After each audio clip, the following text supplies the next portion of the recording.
El día 18 de febrero del año 1519, la expedición de Cortés salió de Cuba con la intención de conquistar lo que hoy es México. Después de su estancia en Tabasco y San Juan de Ulúa, Veracruz, arribó a una playa cercana a la anterior y edificó la primera Villa Rica.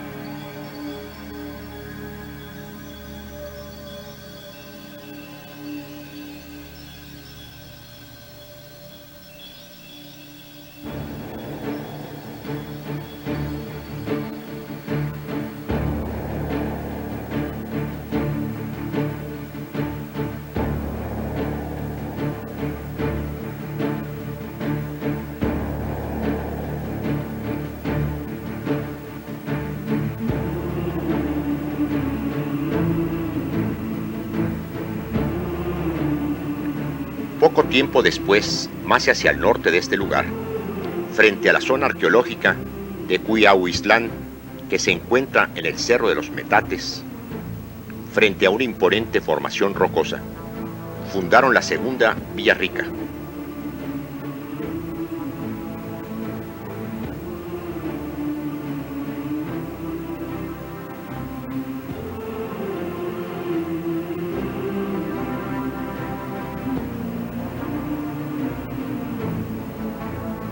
Idílicamente, en un cuadro de los llamados enconchados, vemos su construcción. En la actualidad, de esa aldea fortaleza solo quedan algunos muros de piedra y se llega a ellos con cierta dificultad por la selva tropical que lo invade. Después fundaron la aldea llamada Antigua, donde Cortés, al parecer acompañado por doña Marina o la Malinche, vivió algún tiempo antes de ir a Tenochtitlán. Las edificaciones de este tiempo, que aún se conservan, nos da una idea de lo que fueron las primeras casas de los conquistadores, ahora invadidas precisamente por la selva tropical.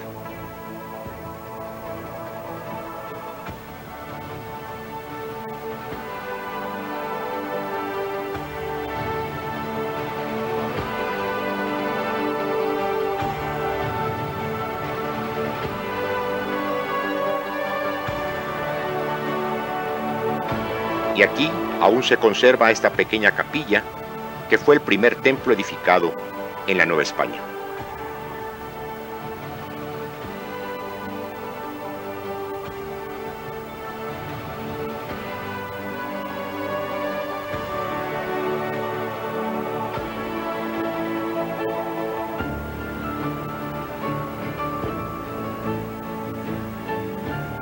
Poco se puede decir de la Guadalajara transhumante que tuvo que peregrinar con estancias efímeras. En Nochistlán, año y medio. Llegó a tener 16 manzanas, 3 o 4 calles de norte a sur y prácticamente el mismo número de oriente a poniente, según el croquis que nos legó el doctor Arturo Chávez Geijo. En cada manzana había 4 solares, supuestamente de la misma dimensión, con casas de adobe, barro y techo de paja. Esas manzanas estaban distribuidas en torno a una plaza. Los naturales de la región, como la mayor parte de los pueblos mesoamericanos, sufrieron innumerables atropellos en su persona, familia y propiedad, dando origen a la insurrección dirigida por Tenamaxtli, noble indígena de Juchipila. Se nos ha dicho que en el lugar en que se fundó la primera Guadalajara ya había asentamientos humanos de un pueblo indígena con 3 barrios separados uno del otro hasta por una legua. Las casas de los indios debieron ser de un solo cuarto. En el interior se preparaban alimentos como en la actualidad aún lo hacen en las humildes rancherías. Había una especie de horno formado con 3 piedras o adobes y sobre ellas se colocaban los comales de barro.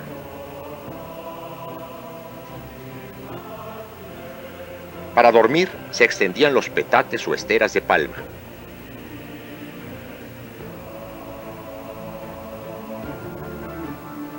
Frecuentemente había un altar a las divinidades protectoras.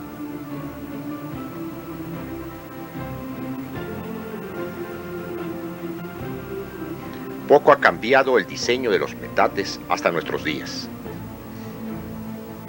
Aquí se ilustra un pequeño banco como los que se usaban en las antiguas aldeas. En diversos museos se conservan las pertenencias de los conquistadores y naturales de la región, como la loza, alguna de ellas traída de España, y otras ya elaboradas aquí en la Nueva España con influencia europea.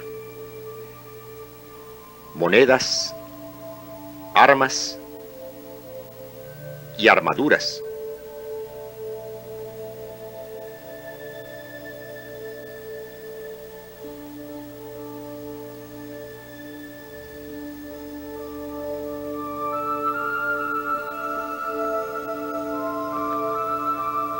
Protección para los caballos y para el jinete, esos formidables estribos de hierro forjado que son verdaderas obras de arte.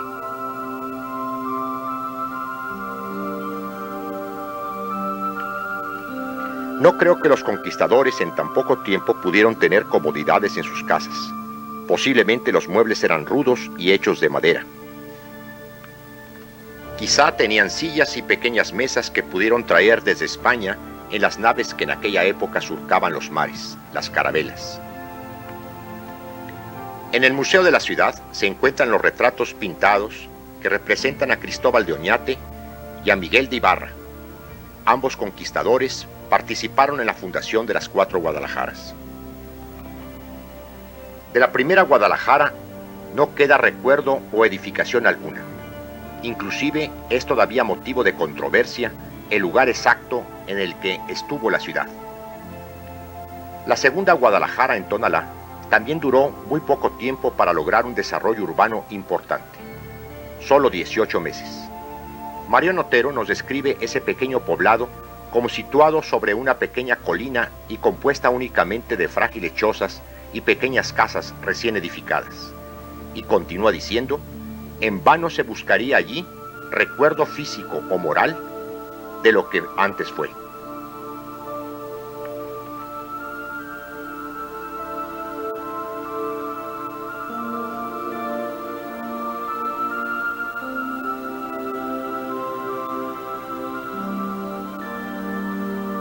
Algunos colonos de Nochistlán se establecieron en Tlacotlán y otros en Tetlán, donde ya se encontraba un convento franciscano, del cual queda una pequeña capilla de finales del siglo XVII y principios del XVIII.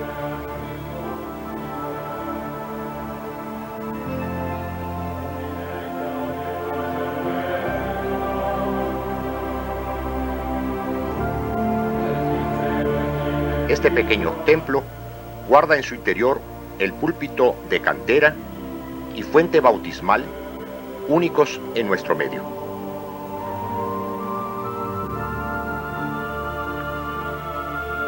Como sabemos, la tercera fundación de Guadalajara fue en Tlacotlán. Según Tello, repartieron 79 solares para los pobladores y se reservaron otros 21 para los nuevos colonos, lo cual nos indica que había aumentado la población de esta ciudad en comparación de las precedentes. Las casas eran en su mayor parte de madera y paja y muy pocas eran fabricadas de mejores materiales.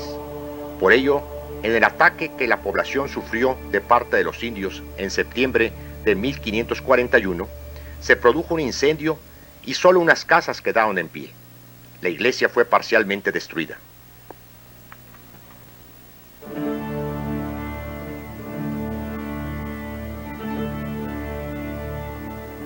Actualmente hay en el lugar las ruinas de un templo hecho de adobe que debió haber tenido un techo de madera y paja. Por el tipo de construcción, su antigüedad se remonta probablemente al siglo XVI o principios del XVII, por lo que pudiera ser de la Guadalajara de Tlacotlán o de uno de los pequeños poblados de la vecindad.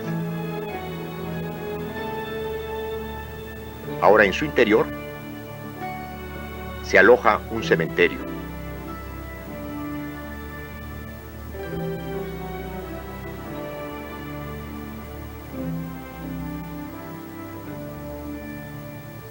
También en el lugar se conserva una pequeña casa de adobe de la misma época.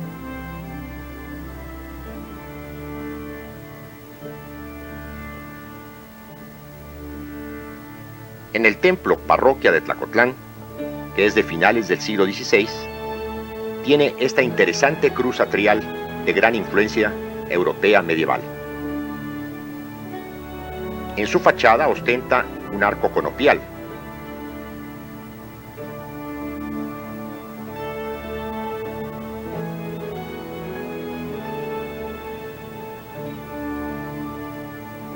Y su interior guarda uno de los pocos retablos barroco churrigueresco que aún se conservan en el estado. Y requiere trabajos de restauración inmediata.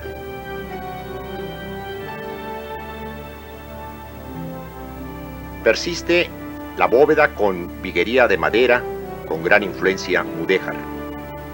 Se conserva en el lugar un escudo con águilas bicéfalas, probablemente de la orden agustina, y este sillón frailero de la época.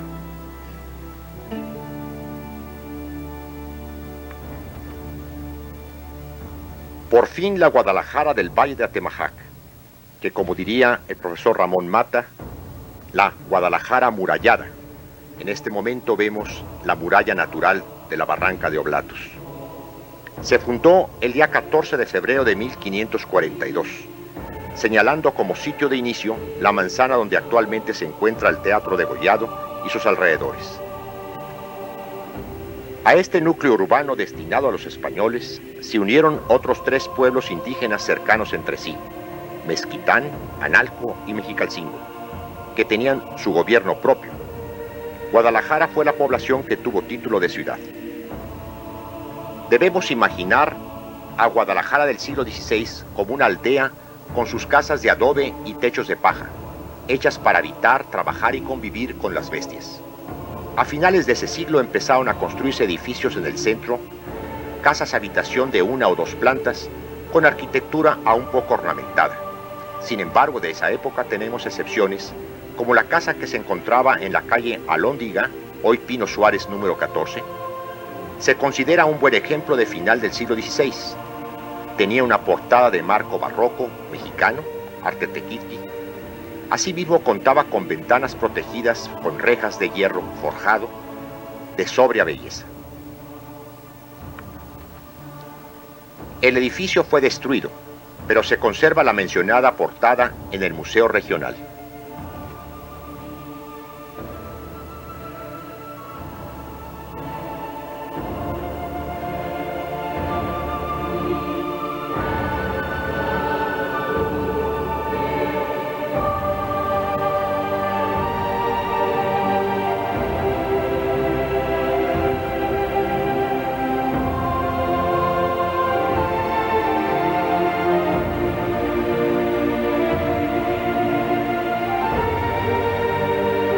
Hay 2 copias de la misma. Una se encuentra en el Museo del Virreinato de Tepozotlán y otra a la entrada de la que fue oficina del licenciado José Guadalupe Zuno Hernández.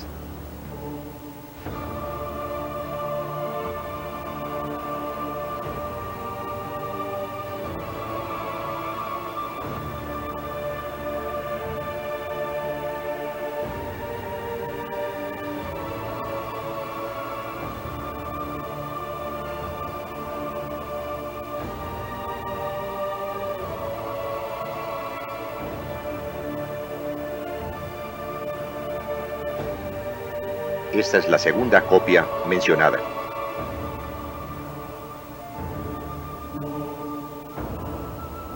El interior de esa casa debe haber sido del mismo estilo, y su mobiliario similar a los encontrados en los códices coloniales.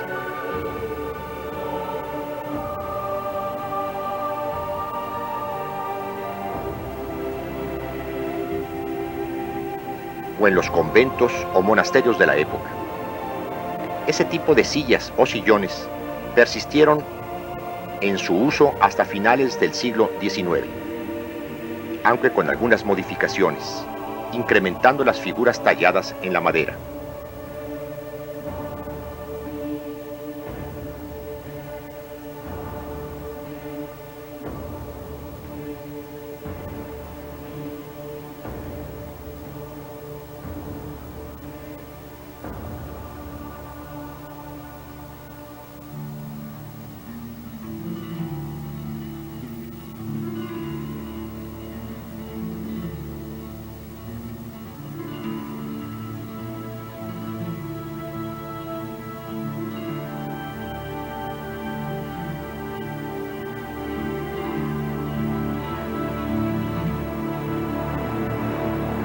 Frecuentemente las patas tenían forma de garras de león.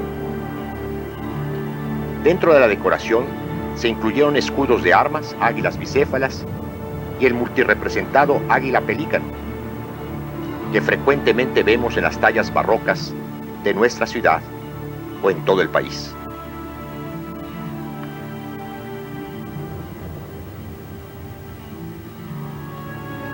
En ese tiempo se empezó a construir en 1561 la catedral en su actual sitio.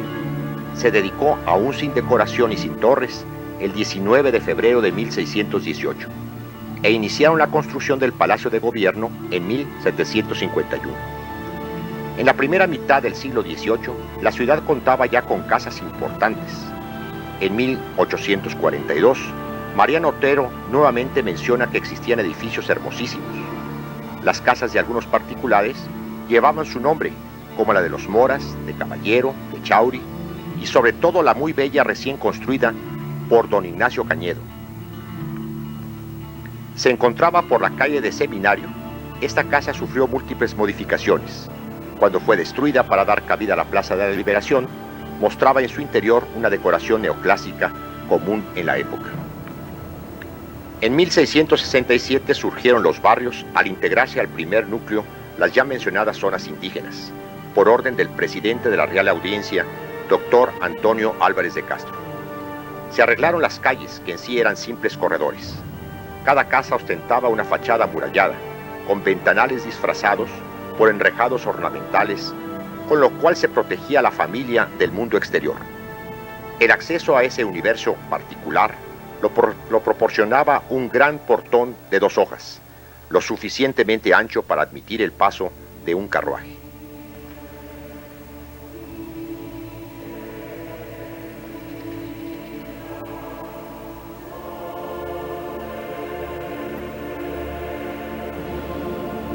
Es marcado el contraste del exterior, hasta cierto punto hostil, con el patio interior, que era y continúa siendo un microcosmo colorido de la vida citadina. Frecuentemente se decoraba con una fuente cantarina al estilo mudéjar.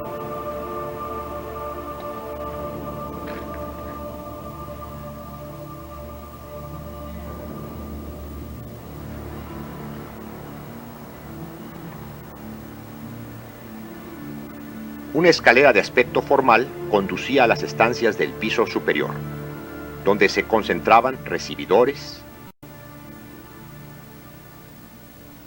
el comedor,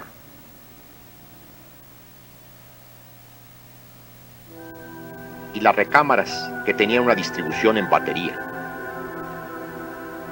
En las secciones posteriores e inferiores se encontraba la cocina, el cuarto del baño,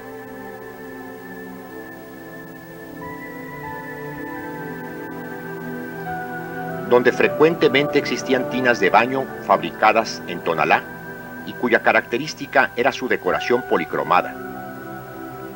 Como parte de la misma, en una de ellas se encontraba esta leyenda que transcribo: como fresca lechuguita acabada de cortar, así estaba Mariquita acabada de bañar.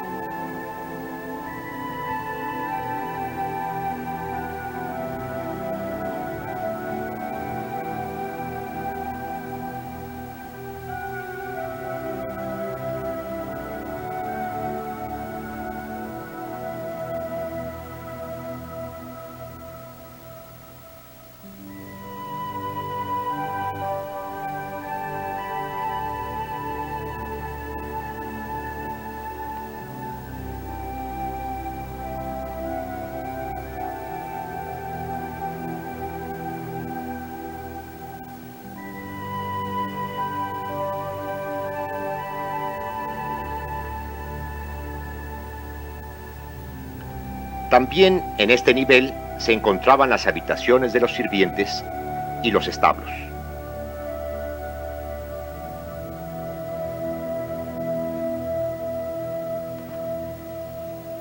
Es interesante este pequeño nicho donde se depositaban los cántaros con agua fresca para los arrieros.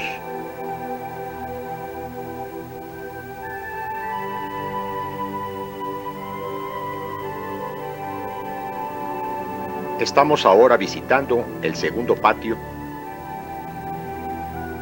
las habitaciones de los sirvientes y el establo.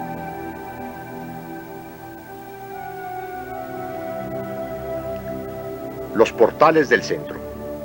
En el periodo de 1740 a 1780 hicieron las monjas de Santa María de Gracia los 4 portales que rodean las manzanas poniente de la plaza principal.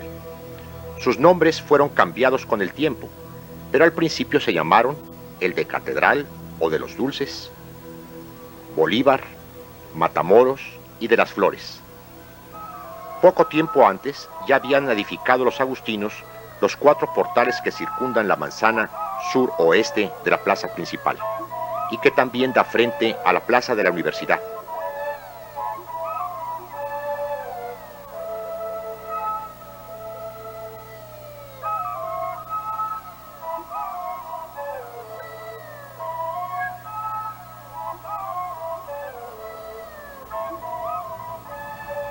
Donde actualmente podemos ver el escudo de la Orden Agustina. Estos portales fueron conocidos con los nombres de Washington, Agustinos, Mina y Allende. Sin embargo, se afirma que el portal quemado que se encuentra en el lado sur de la Plaza de Armas se edificó en 1604 por don Diego de Porres Baranda. Su nombre deriva del incendio que sufrió en 1702. Por algún tiempo, algunos comerciantes vivieron en el piso superior de los portales.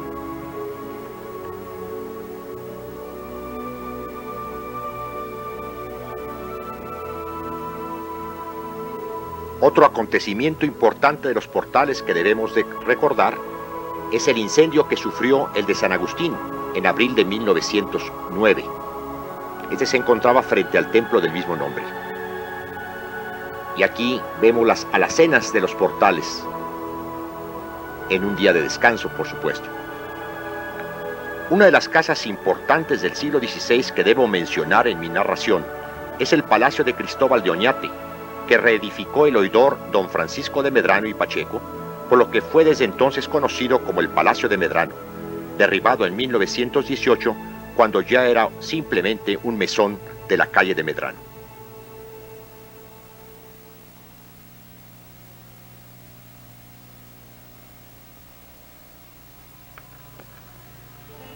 Como apreciaremos en varios mapas y grabados que periódicamente se realizaron de la ciudad, esta fue obteniendo mayores proporciones, tanto en sus dimensiones como también en el tipo de construcciones que se realizaron.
El licenciado Luis Pérez Verdía hizo una descripción de las casas de Guadalajara de 1800, cuando esta ciudad tenía 34.967 habitantes.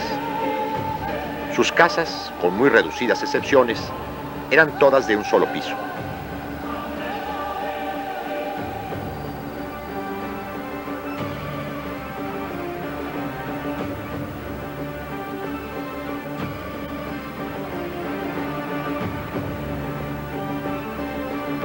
Tenían grandes salones, 2 o 3 patios y enormes corrales. Sus paredes medían 1 o 2 metros de espesor. Las fachadas, con algunos labrados churriguerescos, y en las portadas un Ave María esculpida. Era frecuente el uso de balcones corridos y un pilastrón de cantera en las esquinas, rematando algunas veces con un nicho que alojaba imagen de la Virgen o de algún santo.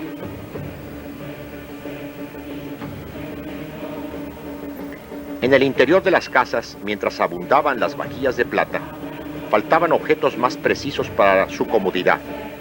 No se usaban las alfombras, viéndose solo en los estratos de la mejor sociedad incómodos canapés forrados de seda de color carmesí o amarillo subido, cubiertos por blancos forros de lienzo de algodón, mesas rinconeras y sillas de caoba, otras de bejuco con alambre amarillo incrustado, una mesa redonda o una consola. Si se recorrían las habitaciones, se encontraban amuebladas por camas de madera barnizada, cómodas y enormes roperos de cedro o de caoba con estampas en el interior de las puertas. Un biombo, unas cuantas sillas y algunas imágenes completan el ajuar.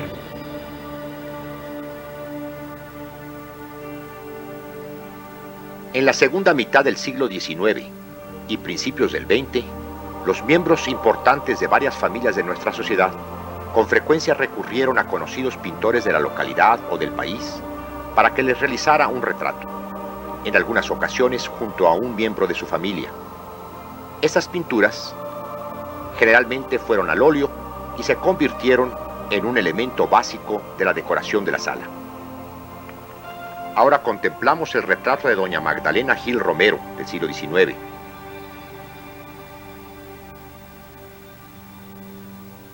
El del licenciado Ignacio Gil Romero.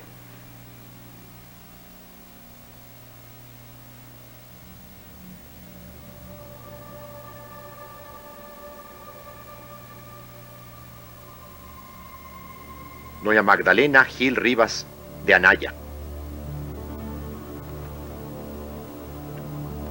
Doña Ana Rivas Góngora de Gil Romero.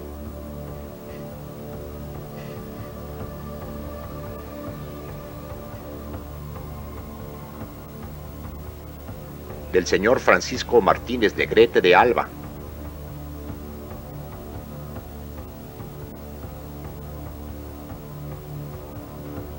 Y de la señora Refugio Cortina de Martínez Negrete.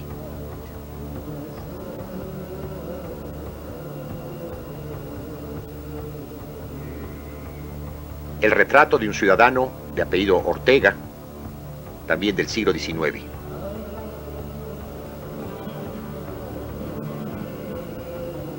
El retrato de doña Micaela Luna de Rivero, hija de don Manuel de Luna.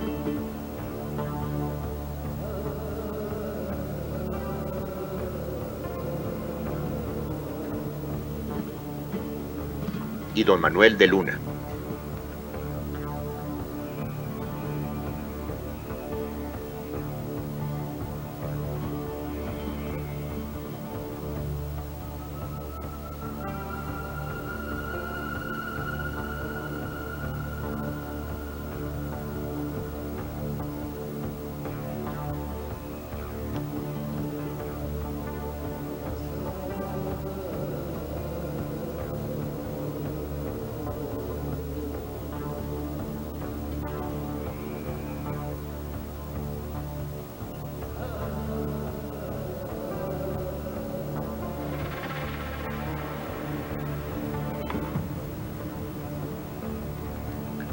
La señora Socorro Castro fue retratada en pleno trabajo artesanal.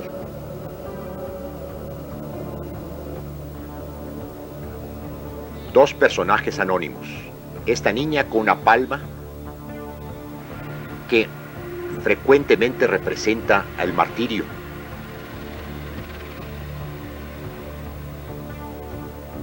La marquesa de Alatorre estuvo en Guadalajara en 1848 y se le hizo este retrato en marfil. A continuación veremos dos óleos elaborados en el primer tercio del siglo XX.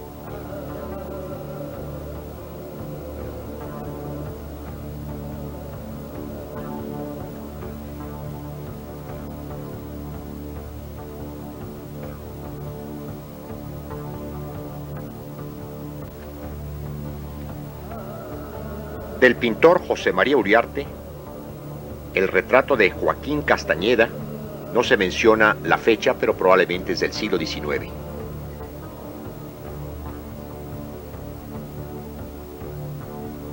El retrato de tres pequeños tapatíos del siglo XIX.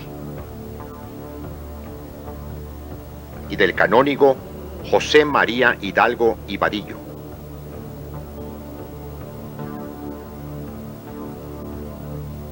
El niño José María Trujillo y de la Mora fue retratado en pose formal como de adulto, costumbre muy de la época. La ciudad hasta finales del siglo XIX tenía casas bajas en su mayor parte. Solo en el centro existían numerosas de 2 pisos. La arquitectura de ellas, desde la segunda mitad del siglo XIX, se desarrollaba alrededor de uno o varios patios, casa que pudiéramos describirla como romana o andaluza. Desde 1864, durante el gobierno de Maximiliano, se despertó en México el gusto por el estilo, la decoración y la cultura francesa, que perduraría hasta las primeras décadas del siglo XX, dando a la época porfiriana un mayor impulso. La Casa de los Perros, una de las más famosas de nuestra ciudad, fue construida donde estuvo instalada la primera imprenta de Guadalajara, la de don Mariano Valdés Telles, en 1793. En 1810 se imprimió el periódico insurgente El Despertador Mexicano. La actual construcción fue edificada en 1896 por el ingeniero Arnulfo Villaseñor para don Jesús Flores, rico hacendado de Tequila, cuando se casó con doña Ana Rubio. Posteriormente, en segundas nupcias, estuvo casado con doña Anita González Rubio. Sigue el estilo neoclásico. Actualmente en ella se encuentra el Museo del Periodismo. Con algunas fotografías antiguas podemos imaginar el esplendor que en su tiempo tuvo esta residencia. Muebles de estilo francés e inglés se encontraban en toda la casa. En el corredor había muebles de mimbre y bejuco, completando la decoración numerosas macetas con plantas de grandes hojas. Aún podemos ver en alguna casa tapatía este tipo de muebles para la sala, llamados puff, como el que vimos en la fotografía de la Casa de los Perros. Los potámenes de botica, los enseres para tocador, la fotografía antigua de la familia, el vestuario de la época. Aquí vemos un grupo de señoritas en el Liceo.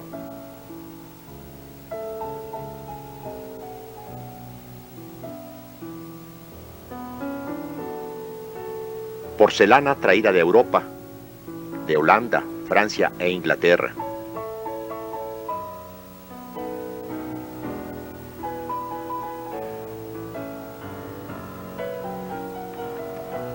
Era la época porfiriana y Guadalajara se engalanaba para recibir al presidente. El recibimiento que tuvo de los tapatíos en la antigua estación del Ferrocarril Central Mexicano. Este antiguo film nos muestra la moda de la época, ese vestuario que engalanaba, que adornaba las calles tapatías en días de fiesta.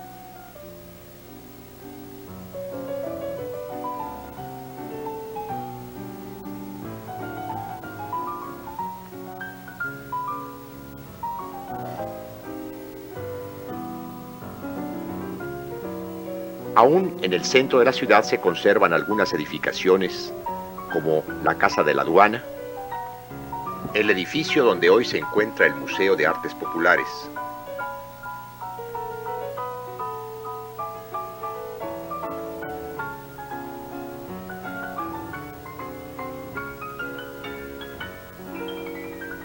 Tiene la distribución que ya habíamos mencionado, todas las habitaciones alrededor de un patio.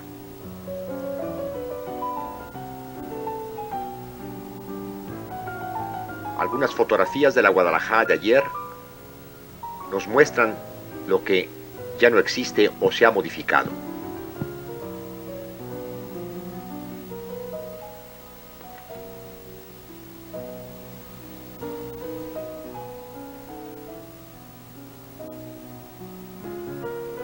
Prácticamente todas estas fachadas corresponden a casas de la época porfiriana. Algunas de ellas se han restaurado.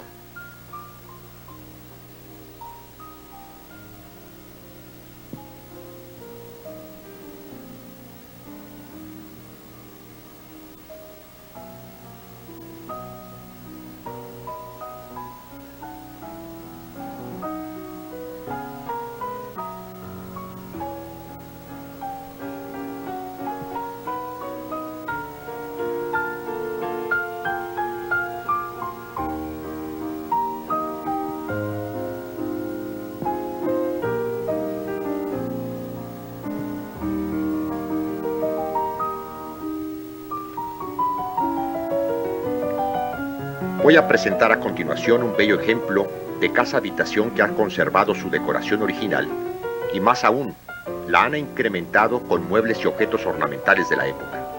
Es una construcción en dos plantas.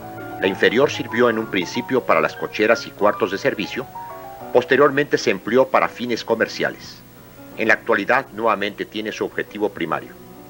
La entrada principal, con una gran puerta de madera de 2 hojas, se abre a una amplia estancia en donde se inicia una majestuosa escalera de mármol, decorada con bronces de origen francés.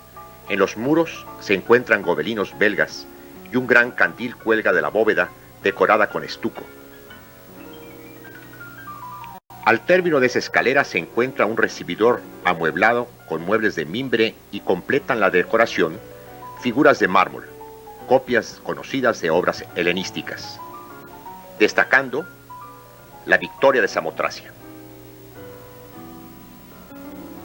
Asimismo encontramos bronces de diferentes orígenes y tamaños. Hay una puerta de estilo Art Nouveau que se abre al patio techado. Alrededor del mismo, como es costumbre, se encuentran varias estancias, incluyendo 3 recibidores, la biblioteca, la gran sala, el oratorio y algunas habitaciones. El patio también tiene varios juegos de muebles de mimbre, tejido y pintado de blanco. La decoración se completa con múltiples esculturas clásicas y helenísticas de mármol. Hay también esculturas de bronce, macetones con plantas ornamentales. Visitaremos uno a uno de los mencionados espacios.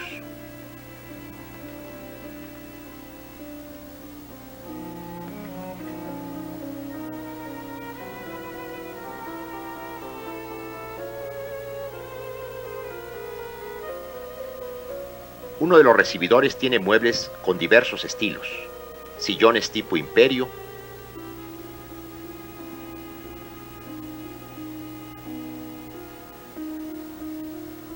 en la decoración destaca un biombo de 3 hojas en piel, con pinturas que representan personajes de la sociedad virreinal.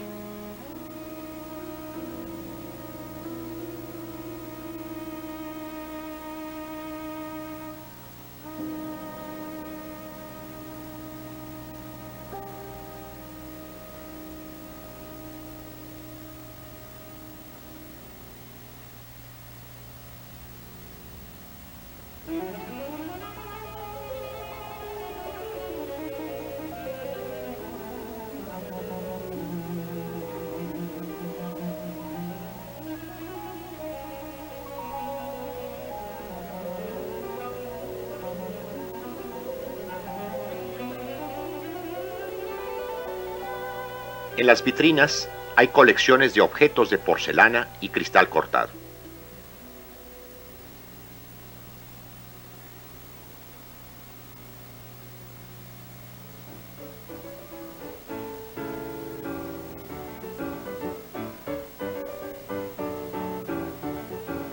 La espaciosa y elegante sala, de forma rectangular, luce en su bóveda y muros una decoración de estilo barroca elaborado con yeso, que es muy común en muchas casas antiguas de nuestra ciudad. Las puertas y ventanas tienen cortinas de galera, el tul bordado de Bruselas, los muebles estilo Luis XV y Luis XVI, tapizados con gobelino francés. Un gran candil de cristal de Bohemia, quinqués, porcelana francesa, tibores chinos, completan la decoración.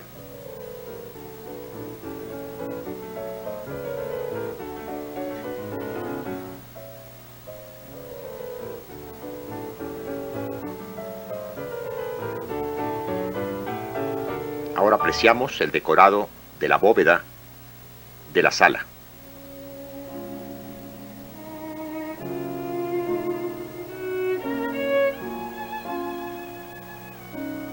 Y el gran candil.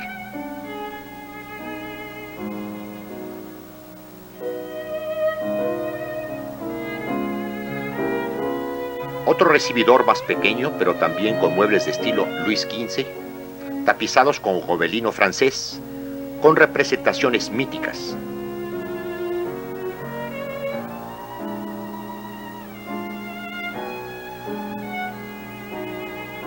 Sobre el muro, un gobelino también francés. El candil de cristal cortado checoslovaco. Sobre las mesas y consolas, numerosas figuras de porcelana de Limoges.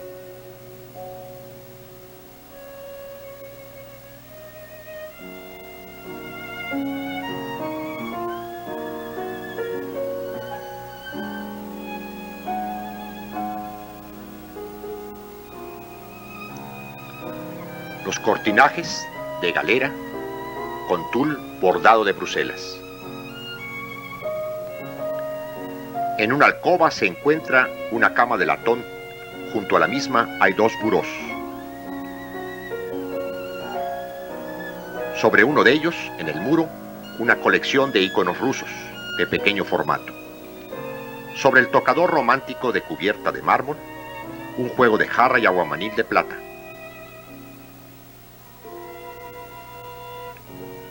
Ropero romántico isabelino de 3 lunas. La recámara principal se encuentra en una de las esquinas del edificio. Tiene una cama matrimonial de bronce dorado, la colcha con fino bordado de brujas, un baúl al pie de la cama.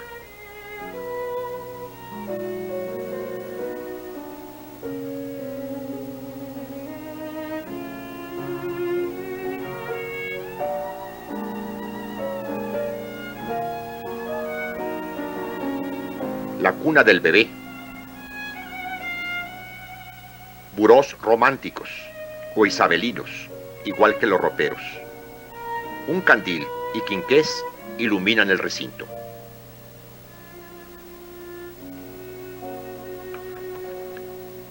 El cuarto de baño ha conservado prácticamente todos los elementos. Las tinas, una grande y otra pequeña para los bebés, de metal porcelanizado.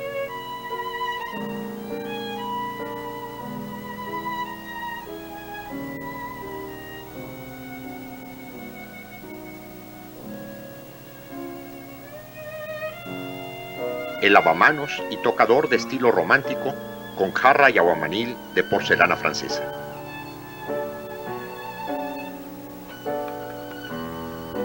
Otra habitación con 2 camas individuales y un gran ropero.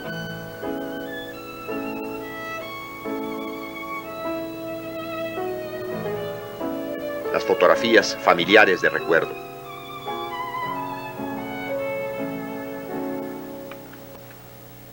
El despacho u oficina del jefe de familia, en donde vemos un escritorio de cortina, probablemente de origen americano.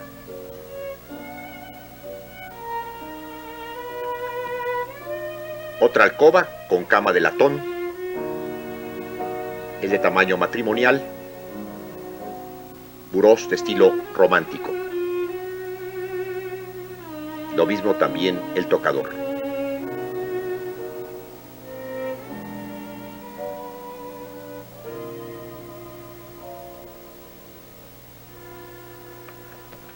En un pasillo de acceso al patio principal vemos este gobelino, probablemente belga, puerta de madera estilo Art Nouveau, con emplomado,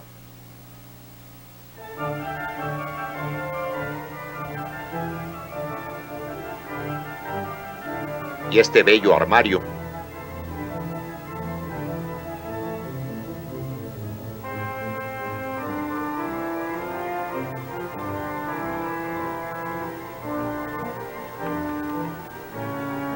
Otro de los 3 recibidores,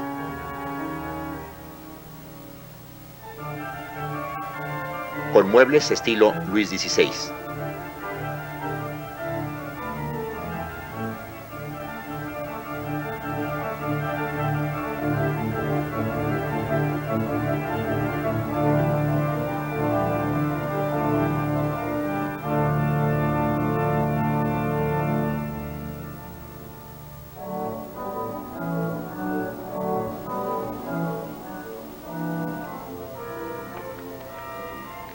La biblioteca con muebles de estilo romántico,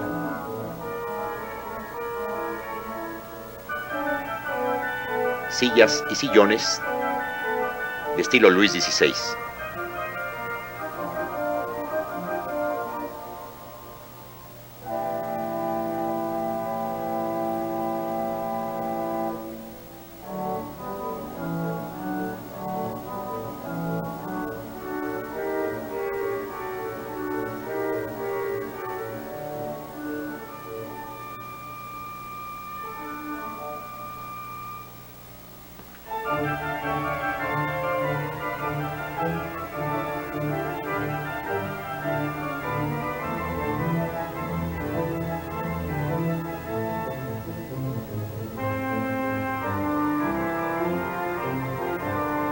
El candil se conserva aún no electrificado.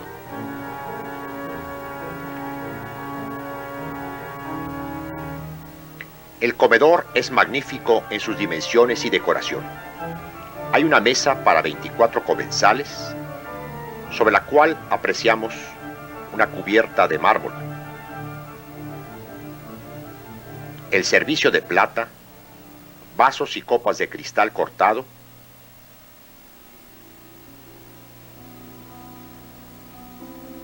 las sillas con respaldo y asiento de piel repujada, llamada técnicamente cordobanes. Bellas cómodas de estilo victoriano y vitrinas, donde son exhibidas numerosas vajillas de porcelana francesa e inglesa. La bóveda tiene decoración de yesería. Un espléndido candil ilumina el recinto con sus múltiples brazos luminosos. Aquí los candelabros y el centro de plata repujada.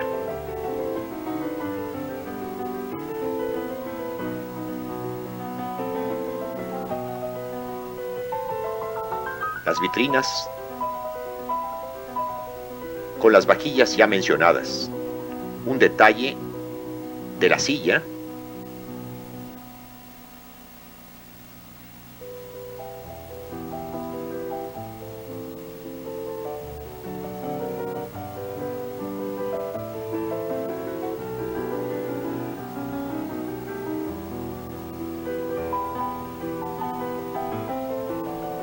completan la decoración tibores chinos con esferas de vidrio.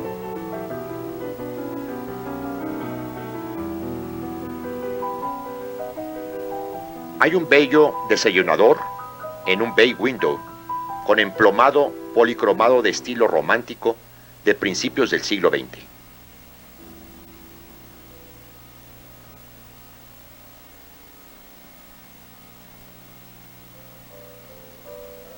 Nuevamente detalles de la bóveda, decorada en yesería.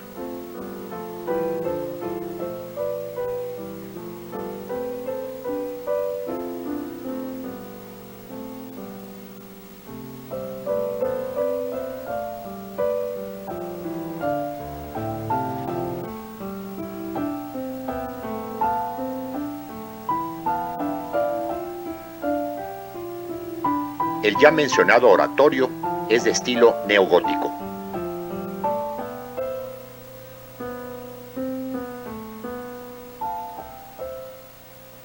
Tiene un tragaluz con emplomado de principios del siglo XX. En las calles de la ciudad podemos ver casas de 1 o 2 pisos con fachadas de cantera labrada con motivos neoclásicos. En su interior, algunas de ellas todavía conservan su homenaje original. Esta magnífica casa conserva su distribución original, alrededor de un gran patio. Actualmente se utiliza para eventos sociales.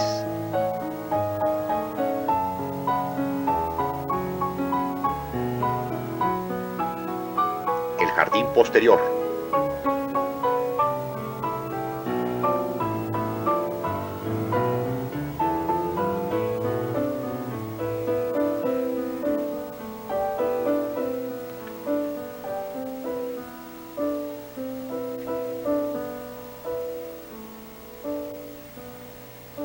A principios del siglo XX surgen algunos edificios de varios pisos.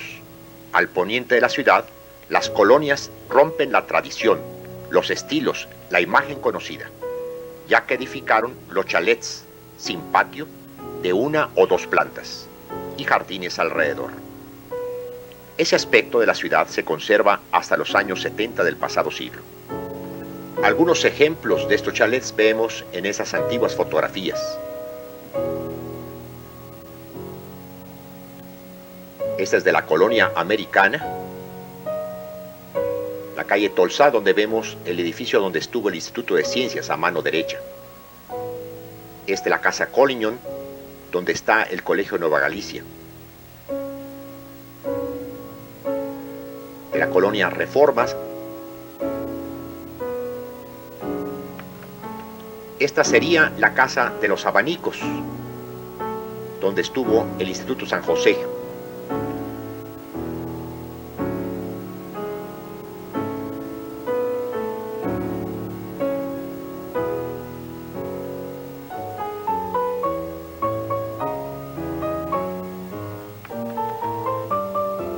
Este imponente chalet, que aún se conserva en la avenida Vallarta, pertenece a la familia de la Torre.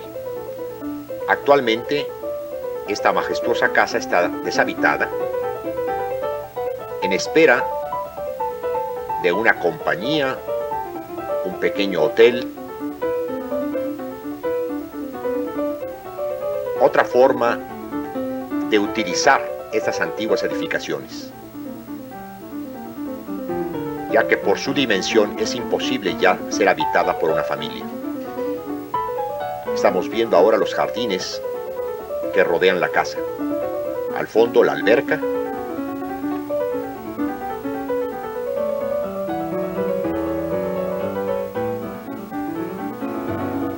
La casa más importante de arquitectura llamada neocolonial que sobrevive a la fecha es la de Tenzotle, la del licenciado José Guadalupe Zuno Hernández, cuyo proyecto original fue del ingeniero Manuel de Agorreta y el ingeniero Arnulfo Villaseñor la construyó. En la decoración intervinieron el doctor Atl, Javier Guerrero, David Alfaro Siqueiros, Reyes Pérez, Armando de la Cueva y el mismo licenciado Zuno Hernández. Su construcción se prolongó de 1922 a 1926 y desde ese año hasta 1974 fue habitada por la familia Zuno Arce. Actualmente alberga el Archivo Histórico de la Universidad de Guadalajara.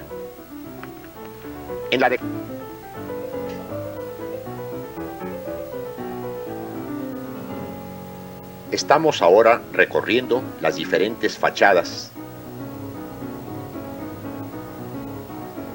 de esta casa. Gárgolas de estilo gótico,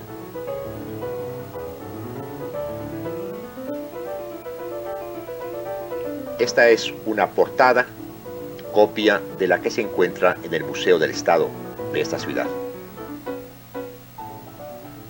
Los jardines con su fuente al fondo, la fachada norte de la casa,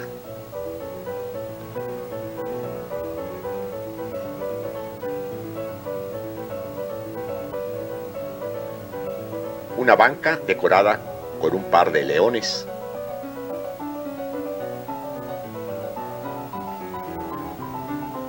Es notable la talla en cantera del porche o logia de ingreso, que tiene varias columnas salomónicas de fuste torcido, envuelto en tallos y hojas de parra, de donde salen sendos racimos de uvas, similar en su ornamentación a las columnas de la fachada del templo de Santa Mónica de nuestra ciudad.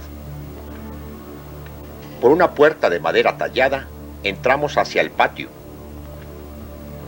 Este está rodeado en dos de sus lados por un corredor techado con columnas toscanas que sostienen 4 arcos de medio punto, con claves ornamentadas. Destaca al fondo una fuente adosada a la pared, sobre la cual hay un sol prehispánico, tallado en cantera. En un costado de este patio se encuentra ancha escalera con barandal de cantera. Tiene decoración que hace recordar algún monumento prehispánico.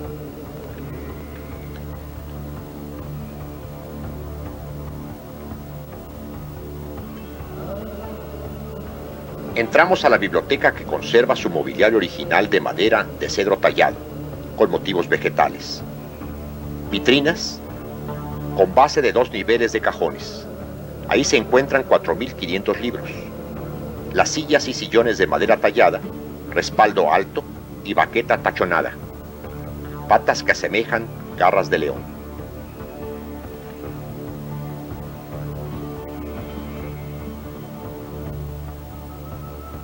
El comedor también conserva el mobiliario original de madera de cedro tallada con motivos vegetales. Las sillas, similares a las que vimos en la biblioteca. El piso es de duela de barcino, techo con viguería de madera y artesonado de inspiración mudéjar.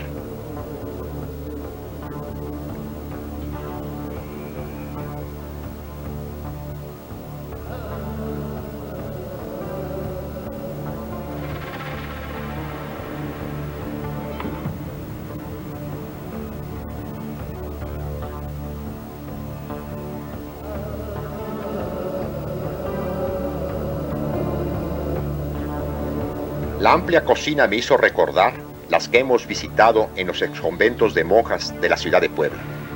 La mayor parte está recubierta por mosaico tonalteca de San Pedro Tlaquepaque o Sayula. Colgada en la pared, cerámica regional de todos los tamaños, haciendo círculos y semicírculos. En un ángulo del recinto hay un horno de barro.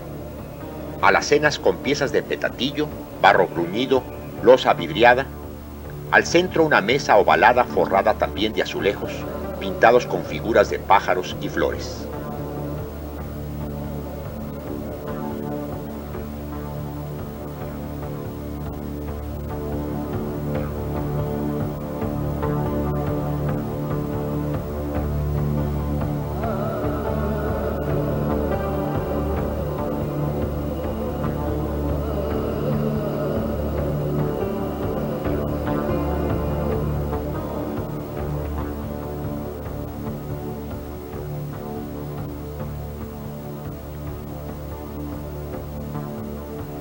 La sala tiene piso de duela de barcino.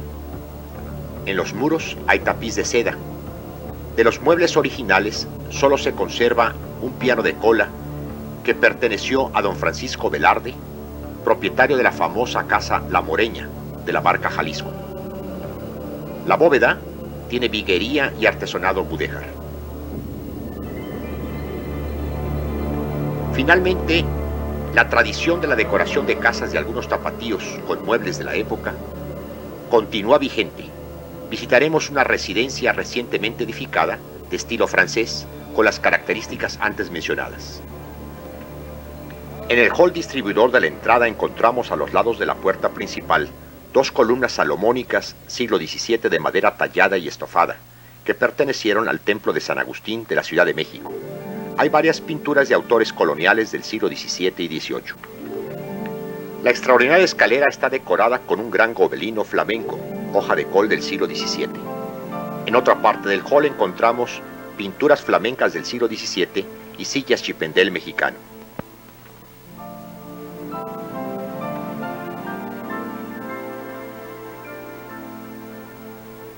La sala tiene chimenea y mobiliario estilo Luis XV y XVI. El candil es Luis XV. Completan la decoración varios óleos y también bronces europeos.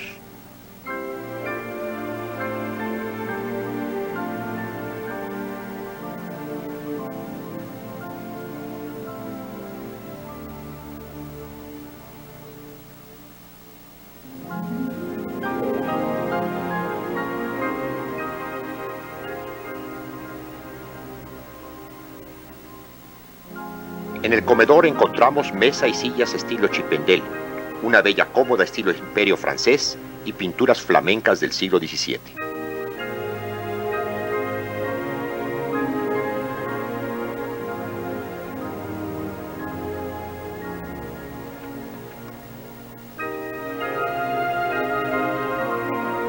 La escalera nos conduce a la biblioteca y al oratorio. Sobre de ella, el vitral de principios del siglo XX, que perteneció al salón comedor del Hotel Fénix de esa ciudad de Guadalajara.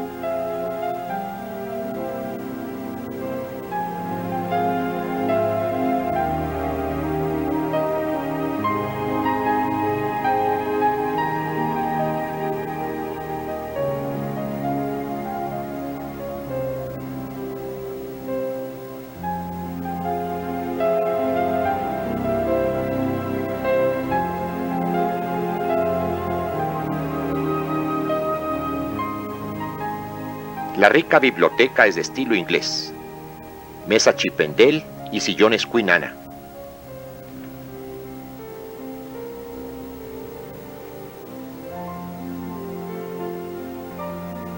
En el oratorio encontramos pinturas de los siglos XVII al XIX con un domo transparente de tecali.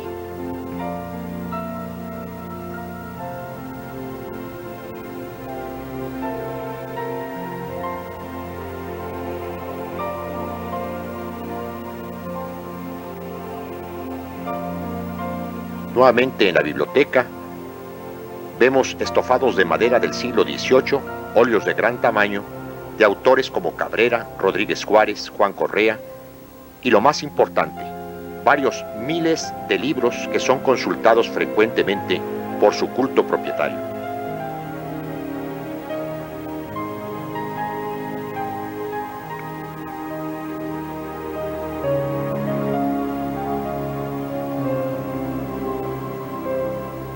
Estas son las casas antiguas con su homenaje de la perla tapatía, nuestra Guadalajara.